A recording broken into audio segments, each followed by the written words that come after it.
He said, but the first reason why I used this donkey is because I was so secure in who I was in God, that whether I came in on a lowly donkey or whether I came in on a beautiful chariot, that did not define who I was in God. And the Lord told me to tell somebody today that whether you wear polo or whether you wear Payless, that does not define who you are in God. Whether you drive a Lexus or whether you drive a Lemon, that does not define who you are in God. Whether you live in Cordova or whether you live in Castalia, that does not define who you are in God. Whether you came in this world as a product of a husband and a wife, or whether you came in this world as a product of an illicit relationship, that does not define who you are in God. And you got to get to a place where you become so secure about who you are in God that you understand that nothing defines who you are in God but God.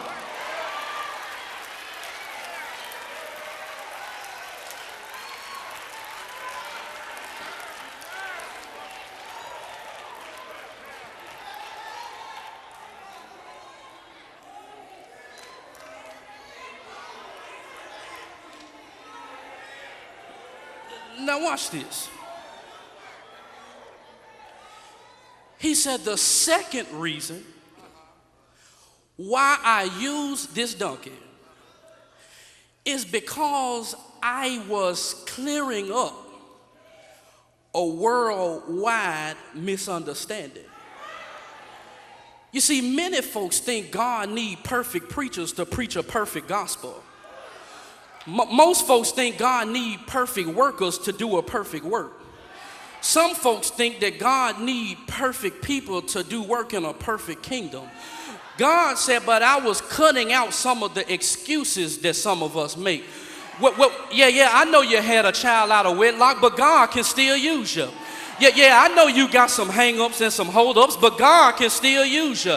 I know you got some flaws, but God can still use you. And God said, if I can use a donkey to help me fulfill a perfect prophecy, there's no excuse that you can use for not letting the Lord use you.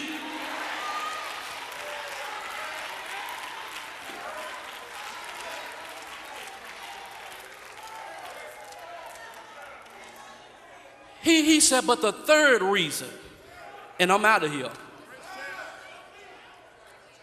The third reason, and I love this part, the third reason why I use this donkey is for one simple reason: because it was available. Because it was available. And the Lord said, if you just want me to use you, stop worrying about the stuff that ain't necessary and just make yourself available.